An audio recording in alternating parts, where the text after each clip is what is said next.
মা, মা কি হয়েছে? উনি তো এখনো ফেরেননি। আমি বার মহলে খোঁজ আনানোর জন্য লোক পাঠিয়েছিলাম। আজ সকাল থেকে রাত হয়ে গেল, উনি তো কিচ্ছুটি খাননি। আমিও তো সেই কথাই ভাবছি ইন্দুমা, দারিকার মন মেজাজ একেবারেই ভালো নেই। সে কি এখনো মন্দিরে আছে নাকি অন্য কোথাও? রাঘব, রাঘব। হ্যাঁ মাসিমণি, মাসিমণি। রাঘব, কইছি যে দারিকা সেই যে গেছে এখনো তো ফেরেনি, তা মন্দিরেই আছে নাকি অন্য কোথাও কিছু তো বুঝতে পারছি না। সে কি মাসিমণি, দারিকা এখনো ফেরেনি? ইস, আমার আগেই দেখতে যাওয়া উচিত ছিল। হঠাৎ করে কাজ এসে পড়লো, আমি ব্যস্ত হয়ে পড়লাম, আমার মাথা থেকেই বেরিয়ে গেল। মাসিমণি আমি এক্ষুনি যাচ্ছি, এক্ষুনি গিয়ে দেখছি। দাঁড়াও রাঘব, অত ব্যস্ত হওয়ার কিছু নেই। আসলে দারিকা চাইছে যাতে পুরো পরিবার ওর জন্য দুশ্চিন্তায় ভোগে, যাতে আমরা প্রত্যেকে ওর জন্য দুশ্চিন্তায় ভুগি আর সবাই আমাকে বলে যে আমি মামলা করে ভুল করেছি। আসলে কি জানো তো রাঘব, আমি যদি সব ওর কথা মেনে নিতাম তাহলেই দেখতে আর কোনো সমস্যা নেই। আসলে দারিকা তো নিজের মত সবার উপর সবসময় চাপিয়ে দিতে চায়, আর সেটা যদি কেউ বিরোধিতা করে সেটাও সহ্য করতে পারে না। বড় জামাই দাদা, এ আপনি কি কথা কয়েছেন? আজ আপনি নিজের চোখে যদি দারিকাকে দেখতেন তাহলে হয়তো বিশ্বাস করতেন ও কতখানি আঘাত পেয়েছে। আমাদের সবাইকে অস্থির করবে বলে ও বাড়ি ছেড়ে বেরোয় নে। ইন্দু দিদি, ইন্দু দিদি, ছোট গিন্নিমা। হৃদয় ঠাকুর, উনি কোথায়? উনি কি তোমার সঙ্গে ফেরেননি? কি হয়েছে হৃদয় ঠাকুর, আপনি এরকম অন্তর্দন্তায় ঢুকলেন কেন? এগে দুয়ারি বাবু মন্দিরে সেরেস্তা করে নিজেরে বন্ধ করে দিয়েছেন। ছোট মামা বারবার করে দুয়ারি বাবুরে কইছেন জন্মদিন পালন না করতে। এদিকে আপনাদের পরিবারে ঝামেলা হচ্ছে, মামলা হয়েছে। দুয়ারি বাবু মন্দিরে গিয়ে থেকেই কেমন কাতর হয়েছিলেন। ছোট মামার সঙ্গে কথা কইতে কইতে হঠাৎ করে সেরেস্তা করে নিজেকে বন্ধ করে দিয়েছেন। আমরা কতবার তারে ডাকছি, তিনি সাড়া দিচ্ছেন না, দৌড়ও খুলছেন না। গণেশ, এখন কি হবে? টাউরপো নিজের কোনো বিপদ না ঘটিয়ে বসে। না না, ওনার কিচ্ছুটি হবে না। আমাদেরকে এক্ষুনি যেতে হবে, এক্ষুনি আমাদেরকে মন্দিরে পৌঁছতে হবে। ওদিকে ছোট মামা বড় অস্থির হয়ে আছেন, কি করব কিছু বুঝতে পারছি না, তাই আমি ছুটে এলুম কবরখানা দিতে। দেখলি তো চটকো, কি তোর বড় জামাই দাদার সাংসারিক বুদ্ধি কতখানি। তিনি আগেই আন্দাজ করেছিলেন যে এরকম একটা কিছু হতে চলেছে, কিন্তু এখন যদি আমরা দারিকাকে কই যে আমরা মামলাখানা তুলে নিচ্ছি আর চোরটা ওর জন্মদিন মন্দিরে বিরাট ধুমধাম করে পালন করা হবে, তাহলেই দেখবি ও দৌড় কুলে বেরিয়েছে। সত্যি কি তোর ব্যাটাকে একটু ক যে বড়দের কথা শুনলে মান যায় নে, নিজের জেদটাকে একটু ছাড়তে বল ওকে। জগদম্বা, এই মন্দির সকলের, জনসাধারণ। সেখানে তোমরা একজন সাধারণ মানুষকে ঈশ্বরের আসনে বসে পুজো করাতে চাইছো, সেটা সবাই মেনে নেবে তো? দেখো জগদম্বা, তোমরা গদাই ঠাকুরের জন্মদিন পালন করতে চাইছো, করো। 500 লোককে খাওয়াতে চাইছো, তাতেও আমার কোনো আপত্তি নেই, কিন্তু এই পুরো বিষয়টা হবে মন্দিরের বাইরে। মন্দিরের ভেতরে আমি কোনো উৎসব হতে দেবো না, এবং এটাই আমার শেষ কথা। ছোট ঠাকুর, আমার মনে যে ঝড় উঠেছে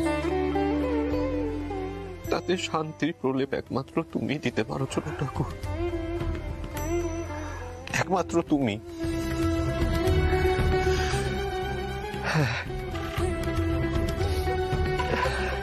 আমি আর ভেঙে পড়বো না ছোট ঠাকুর, আমি আর ভেঙে পড়বো না ছোট ঠাকুর।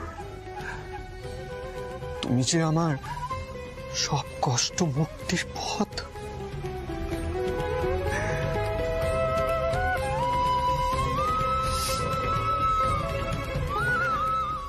মায়ের সামনে দাঁড়িয়ে কথা আমি বলছি, এই মন্দিরে শুধুমাত্র তোমার জন্মদিন নয় ছোট ঠাকুর, তোমার পুজো করব।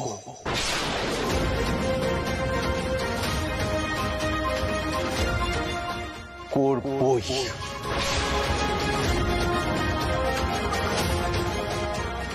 তোমায় যোগ্য সম্মান দিতে আমি পিছপা হব না। নিজের কাছে প্রতিজ্ঞা করছি।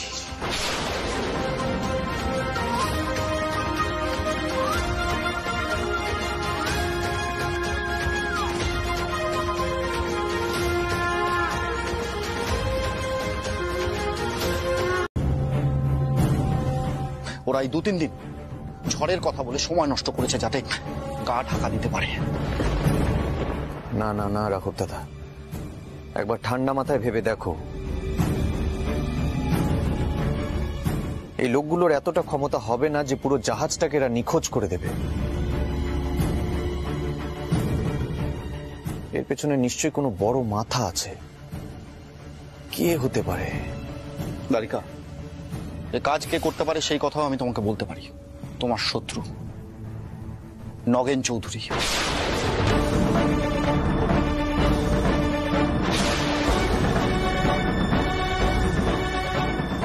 নগেন চৌধুরী?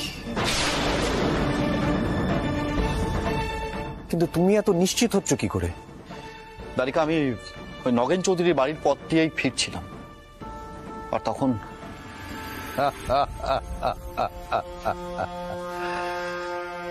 খারাপ লাগে ক্ষীরোদ।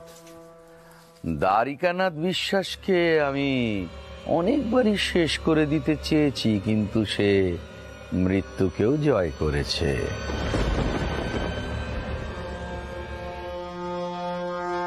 তবে এবার শুধু প্রাণে নয়, একেবারে ধনে প্রাণে মারব। কথা, আপনার বুদ্ধি একেবারে ব্রিটিশদের মতো তুখোড় হয়ে উঠছে। নইলে পরে এখানে বসে একটা গোটা জাহাজ নিখোঁজ করে দেওয়া চারটিখানি কথা। সেই তো, তাই অসম্ভব কাজটা কি করে করলেন কর্তা? যখন শত্রু নিধন করতে হয় তখন কোনো অসম্ভব বলে কোনো কথাই হয় না।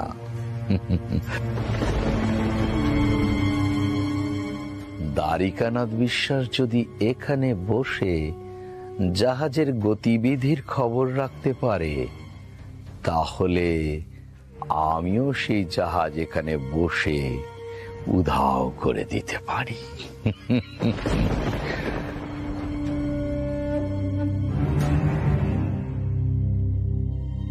এত সাহস এই নগেন চৌধুরীর! মনে হচ্ছে এখনই গিয়ে মেরে মাথাটা ফাটিয়ে। না না না না, কোনো হঠকারী সিদ্ধান্ত নিলে হবে না, আগে পুরো কথাটা শুনি। ক্ষীরোদ, ওই যারা জাহাজ উধাওয়ের কাজ করেছিল ওরা সব পালিয়ে গিয়েছে তো? সে কথা বলতে কথা, ওরা সবাই বর্মাজার জাহাজে উঠে পড়েছে। দ্বারিকানাথ বিশ্বাস ওদের আর নাগালও পাবে না। দ্বারিকানাথের ব্যবসা এবার ভরাডুবি হবে ক্ষীরোদ। একটা জাহাজ নিলামের খবর আছে, ওই জাহাজখানা আমি কিনবো।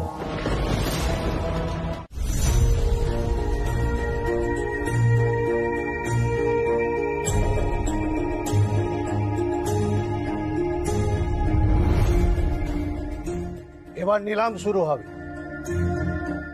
আপনারা সকলে জানেন 3 বছরের পুরনো এই জাহাজটি নিলামে বিক্রি করার উদ্দেশ্যে এখানে আমদানি করা হয়েছে। এই জাহাজটি একটানা 6 দিন চলতে সক্ষম। এই জাহাজটির দুদিকে দুটো ডেক আছে এবং এই জাহাজটির প্রত্যেকটি তলা 50 কক্ষ বিশিষ্ট।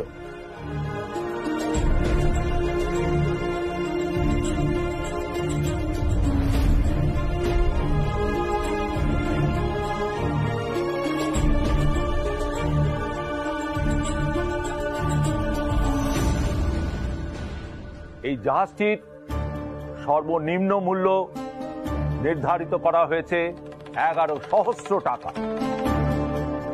এই নির্ধারিত মূল্যের পরেই আজকে আমাদের নিলাম হবে।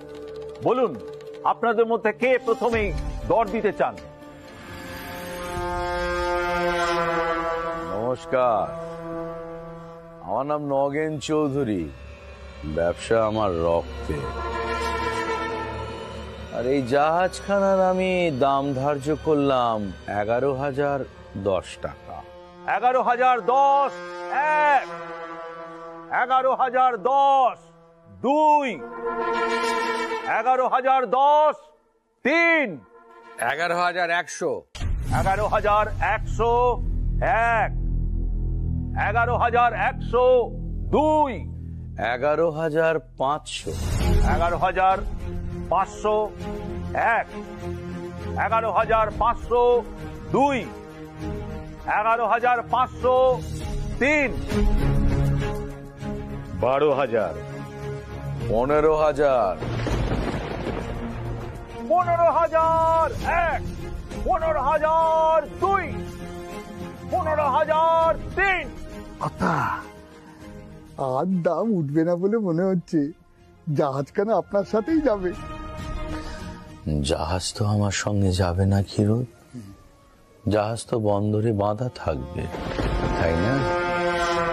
তবে হ্যাঁ, ওই জাহাজের ডেক থেকে একদিনকে আমি তোমায় টুক করে ফেলে দেব। তুমি জলে তলিয়ে যাবে, সলিল সমাধি হবে তোমার। 32,000, 35,000, 35,000 এক, 35,000 দুই, 35,000 তিন, 35,000। কথা উঠবে না, কথা উঠবে না।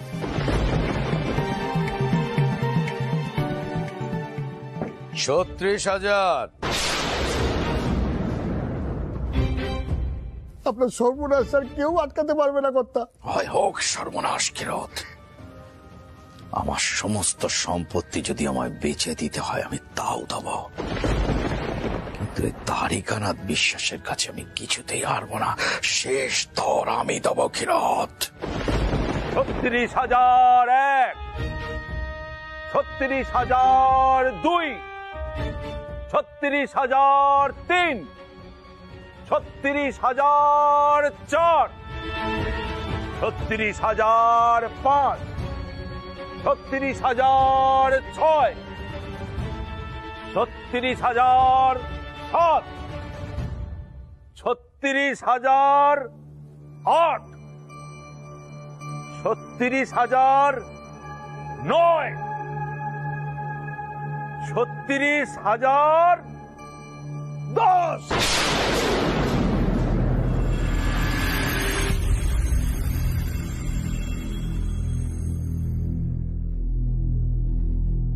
তাহলে আপনাদের মধ্যে আর কেউ নেই। 36,000 টাকার বিনিময় জাহাজের মালিক হলেন নগেন্দ্রনাথ চৌধুরী মহাশয়।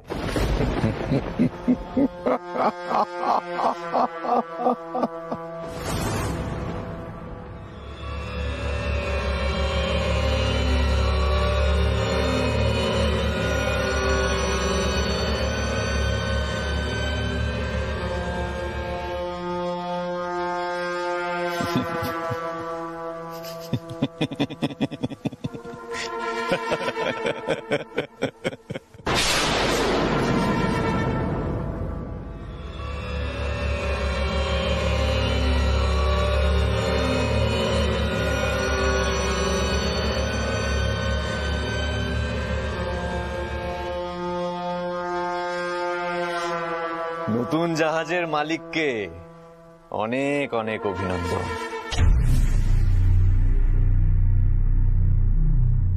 আপনার তো এখন সুসময় তুঙ্গে নগেন চৌধুরী। অবশ্য সুসময় না দুঃসময় সেটা আর কে বলতে পারে, কি ক্ষীরোদ বাবু?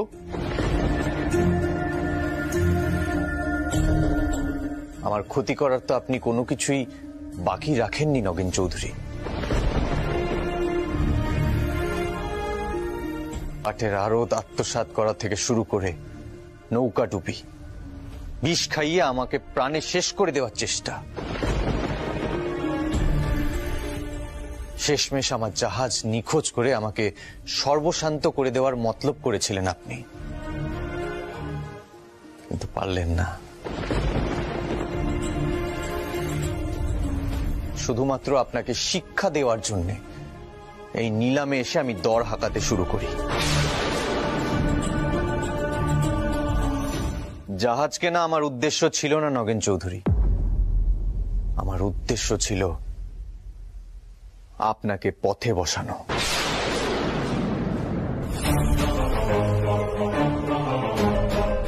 আমার কাজ শেষ। চলো রাঘব দাদা।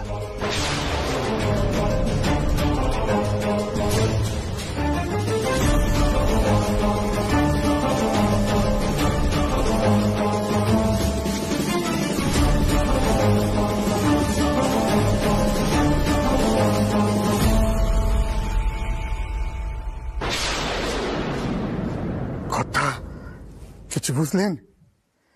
দ্বারিকানাথ বিশ্বাস আপনাকে ঘোল খাইয়ে দিয়ে গেল, আপনাকে পুরো ডুবিয়ে দিয়ে গেল কর্তা।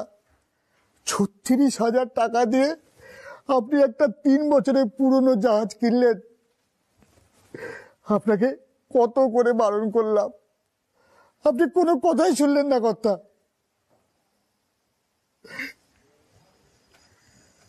আমাকে ঠকালো দ্বারিকানাথ বিশ্বাস,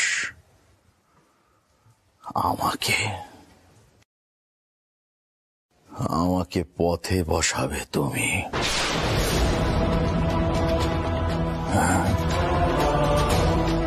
তোমার অস্তিত্ব যদি আমি মুছে না ফেলতে পারি দ্বারিকানাথ বিশ্বাস, কারে টিপতে বলছে এই তল্লাট ছেড়ে চলে যাবো।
আগুন ছিল, কয়েকটা পোড়া শরীর ছাই হয়ে বেরিয়ে আসবে। দ্বারিকানাথ বিশ্বাসের পোড়া শরীরটা একবার দেখতে পারলে না, প্রতিশোধের আগুনটা একটু নিমত।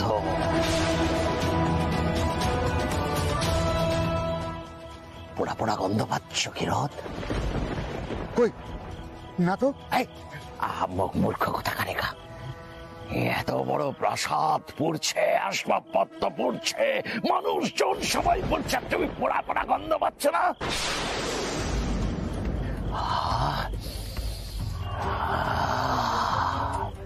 চিৎকার চিৎকার টিৎকার একটু শুনতে পেলে ভালো লাগতো।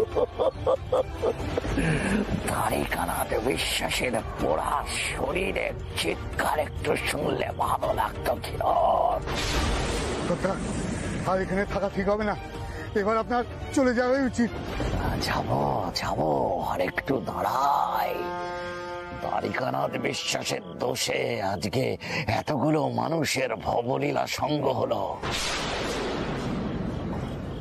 একটু পরে ভোর হবে, সকলে বাড়ির সামনে ভিড় জমাবে, তারপর অতগুলো শরীর বেরিয়ে আসবে, সবাই হাউতাল করবে, কান্নায় হু হু করে ভেঙে পড়বে।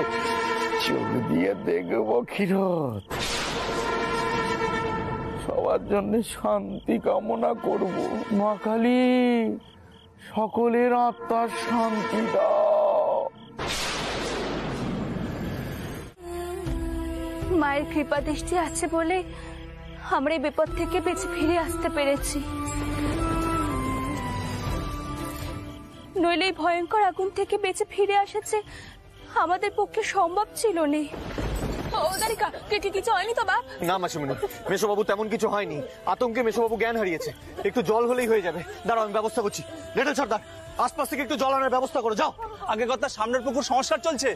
এক কাজ করো, পূবের দিকে একখানা পুকুর আছে, সেখান থেকে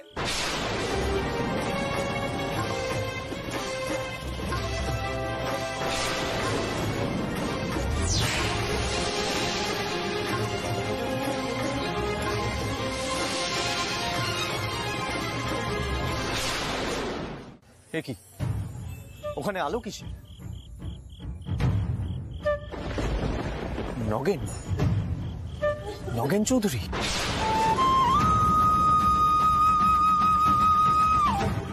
লিটল সর্দার, যাও ওখানে গিয়ে দেখো কে আছে, ধরে নিয়ে এসো, যাও। আগে কথা,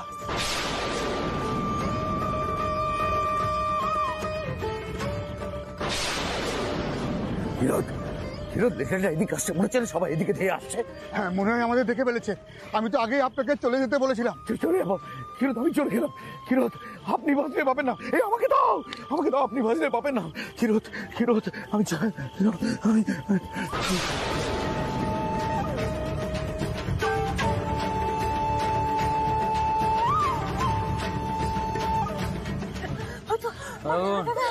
আগুন, আগুন,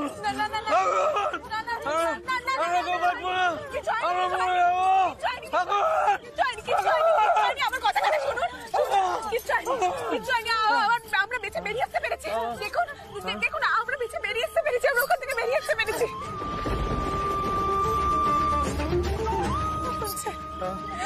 দেখুন, দ্বারিকার তৈলক্য ওদের জীবনের ঝুঁকি নিয়ে আমাদেরকে প্রাণে বাঁচিয়েছে, আর আমরা কিনা ওদেরকে কত খারাপ কথা কইছি, কত বাজে ব্যবহার করেছি ওদের সব।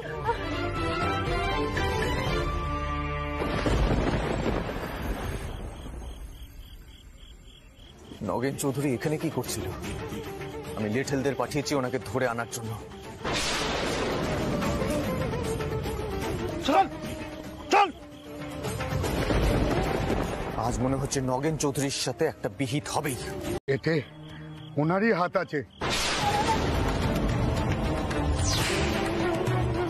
আমি ওনার বেতনভুক কর্মচারী। যত অন্যায় কাজ আজ অব্দি সব উনি আমাকে দিয়ে করিয়েছেন, কিন্তু এই পুড়িয়ে মারার এই ব্যাপারটা আমি কিছুতেই মেনে নিতে পারিনি। তাই এই কাজ করব না বলে আমাকে অনেক খারাপ কথা শুনতে হয়েছে, আমাকে মার পর্যন্ত খেতে হয়েছে।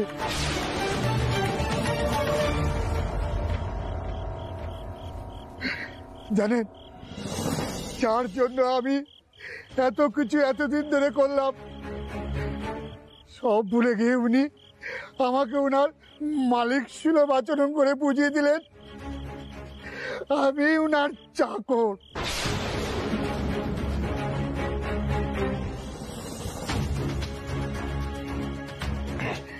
জানি আমারও শাস্তি হবে, কিন্তু তবু বিবেকের কাছে ঠিক থাকার জন্য আমি আপনাদের সব জানালাম। আপনি সাক্ষী দিতে পারবেন?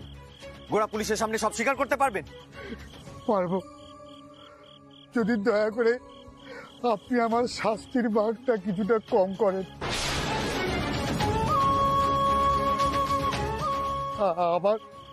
আমার পরিবার আছে, স্ত্রী কন্যা আছে। আমি না থাকলে ওদের অন্য সংস্থান হবে না। আমি দেখবো সেটা। সর্দার, ওনাকে গোড়া পুলিশের কাছে নিয়ে চলো, আমি আসছি। যাও, ওনাকে নিয়ে যাও। চল চল। আবার বেঁচে গেল দ্বারিকানাথ বিশ্বাস, আবার বেঁচে গেল। কেন মা, কেন মা বারবার আমাকে খালি হাতে ফিরিয়ে দাও মা? কেন বারবার ফিরিয়ে দাও? দ্বারিকানাথ বিশ্বাসকে বিষ শেষ করতে পারে না, আগুনের অলকাও শেষ করতে পারে না, কেউ শেষ করতে পারে না। কেন? সে কি আমাকে দেখতে পেল নাকি? সে পালে পাক পাক দেখতে পাক। আমি যে তার বাড়িতে আগুন লাগাতে গিয়েছি তার প্রমাণ কি আছে? কি ক্ষীরোদটা মনে হয় ধরা পড়ে গিয়েছে। তাহলে তো আর আমার এখানে থাকা চলে না, পালাতে হবে।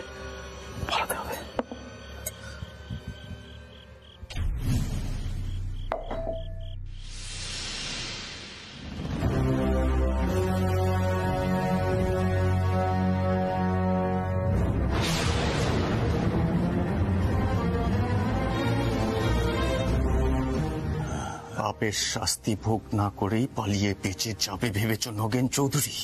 তোমার পালানোর আর কোনো পথ খোলা নেই। তোমার পাপের ঘোড়া পূর্ণ হয়েছে। তুমি আমাকে আগুনে পোড়াবে ভেবেছিলে, কিন্তু পূর্বে তোমাকে হাজতে পোড়ানোর ব্যবস্থা করে এসেছি আমি। সাহেব,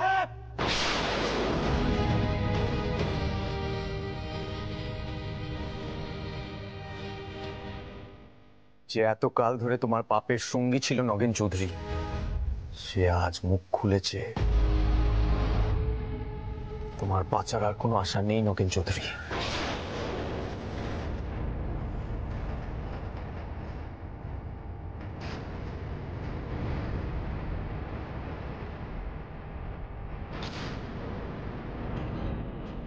সাহেব, আপনারা আবার এখানে কেন আসতে গেলেন?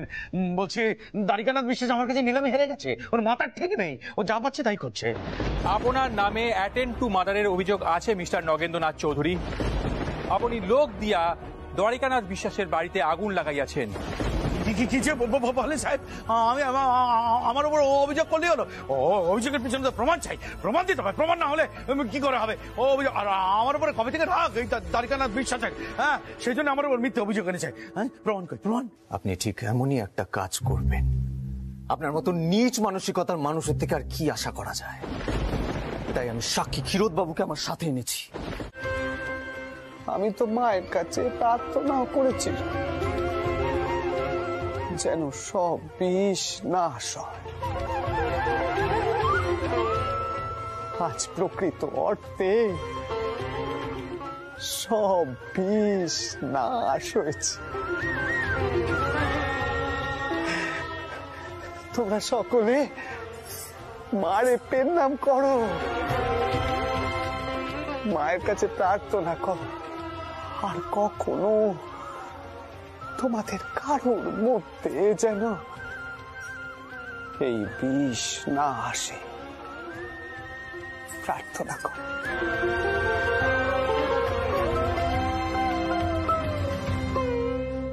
ছোট ঠাকুর,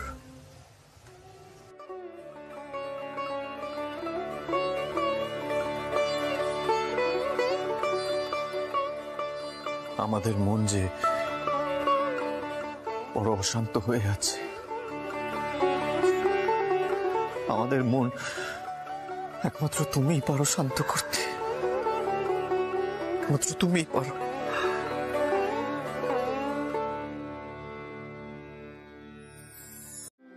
মালিক পক্ষ যেমন চাইবেন তেমনই তো হবে। এখন তো দুয়ারি বাবুও নেই, ছোট গিন্নিমাও নেই, তুমি আমি আর কি করবো ক? যা করেছিস, এখন মন্দিরে সবকিছুতেই বড় বেশি কাটছাট হচ্ছে। ওই অর্থাবা বলে যেমনটা হয়, অর্থের পেছনে কিসের এত টান বল দেখিনি? টাকা মাটি মাটিতে তাও ওই অর্থের পেছনেই ছুটতে হবে। মনে সর্বদা ঈশ্বর ভাব রাখতে হয়, নিজের সব চিনতে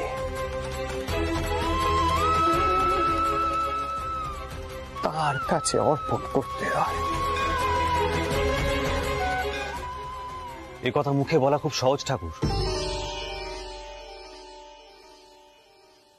কিন্তু যার সংসারে অভাব, দুবেলা হাঁড়ি চড়াতে প্রাণপাত করতে হয়, তার মনে ঈশ্বরের চিন্তা আসবে কোত্থেকে? তুমি তো বলো তোমার মা সব জানেন, তা বলো না তোমার মাকে একটা চাকরি আমাকে জুটিয়ে দিতে।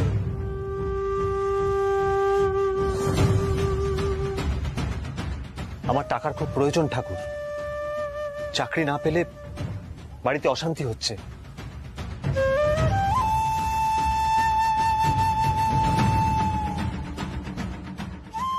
লরে বেশ, তো তুই নিজের মুখে মারে কনা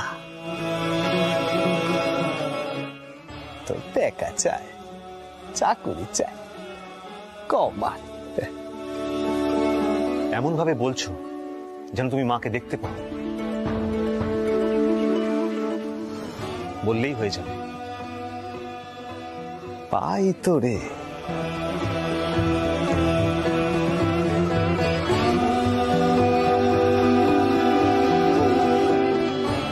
এই যে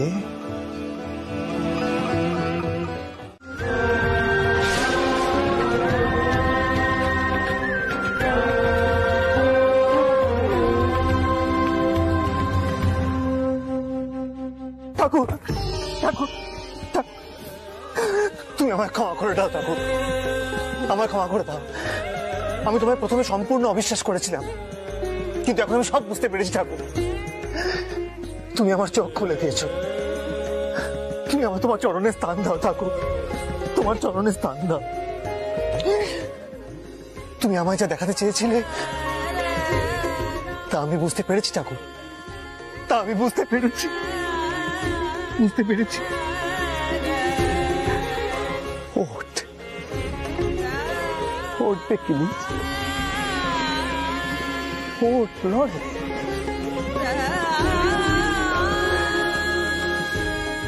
পাগল চেতে আমি মারে কইব যেন মোটা ভাত কাপড়ের অভাব কখনো না হয়। কইব মারে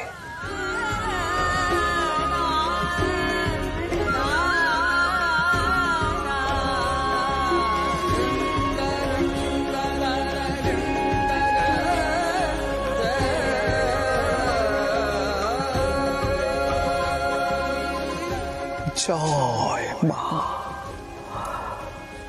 জয় মা, জয় মা।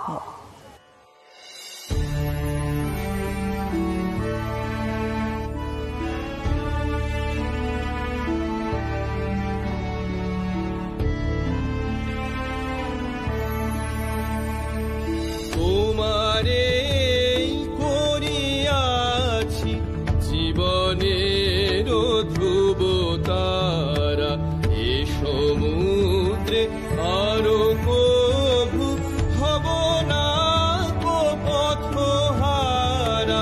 তোমারে করিয়াছি জীবনের ধ্রুব তারা, তোমারে করিয়াছি জীবনের ধ্রুব তারা।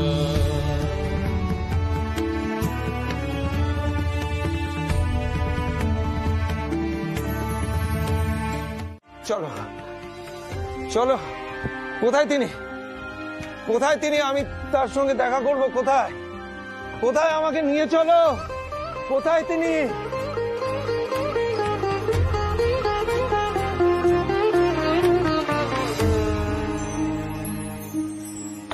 দক্ষিণেশ্বরের সেই সাধকের নাম কে না জানে।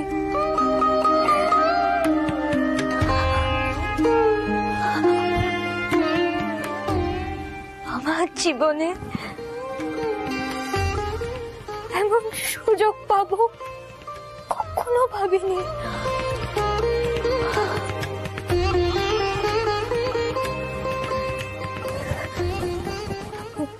একবার যদি তেনার আশীর্বাদ পেতাম,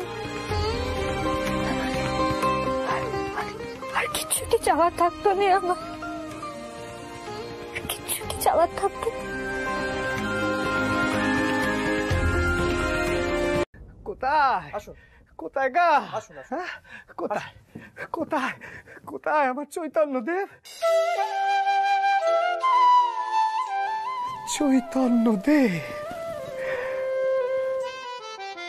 হরিনাম সুধা রসে মজুরি নাম শ্রবণে ঠাকুরে মগনা, হরিনাম সুধা রসে মজুরি। কি রূপ দেখলাম তা! তোমার পায়ের ধুলো দাও গা। কি করছেন তাও? যেন যেন সাক্ষাৎ চৈতন্যদেব। তোমার পা দুকানি দাও দাও।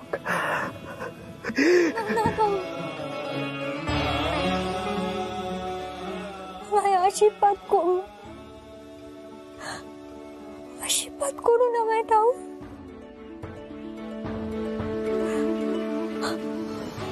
আপনার মতো মহামানবের পায়ের ধুলো পড়লো এই সাজ করে। আমার এত সৌভাগ্য যেন বিশ্বাসই হচ্ছে না।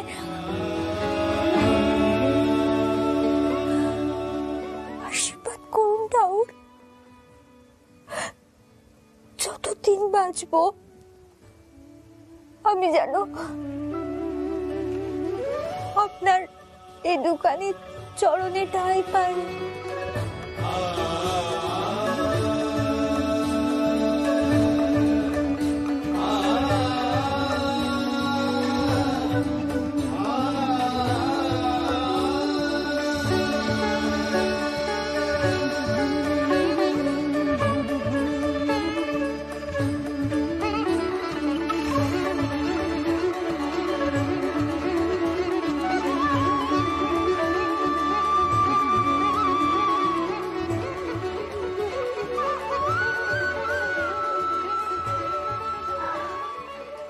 মা,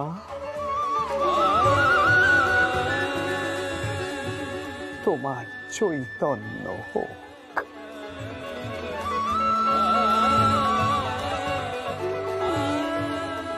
তখন বাংলার এক আলোকছটা শ্রীরামকৃষ্ণ। তার ছত্রছায়ায় এসেছেন গিরিশ থেকে শুরু করে নরেন পর্যন্ত সকলেই। ধর্মে ধর্মে ভেদাভেদ, জাতপাতের ভেদাভেদের ঊর্ধ্বে গিয়ে রামকৃষ্ণ সকলকে সমান চোখে দেখেছেন। সবকিছু ছাড়িয়ে ব্যপ্ত হয়ে আছে শ্রীরামকৃষ্ণের বাণী, যত মত তত পথ।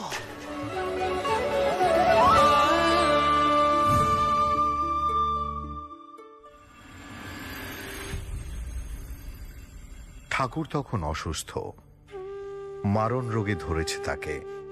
এমন সময় চিকিৎসা করতেন ডাক্তার মহেন্দ্রলাল সরকার। এত খিটখিটে ডাক্তারের সঙ্গেও ছিল তার অদ্ভুত সম্পর্ক। ও ডাক্তার, কি রোগ খুঁজে পেলে কদিন? দাঁড়ান দাঁড়ান, এত উতলা হবেন না ঠাকুর, এখনো আমার পরীক্ষা শেষ হয়নি। উঠছেন কেন? শোনো কথা, পরীক্ষা শেষ হয়নি। আমি তো কইছি কোনো রোগ টোগ হয়নি আমার। তোমরা তো কেউ আমার কোনো কথাই শোনো নে। দেখো দেখো বাবু, আমি বই পড়িনি, আমি শুধু মায়ের নাম করি। মনে আছে ভক্তি, ব্যাস এটুকুই আমার সম্ভব। তোমরা সকলে শুধু শুধু আমাকে নিয়ে এত অস্থির হচ্ছ কা? এই তুমি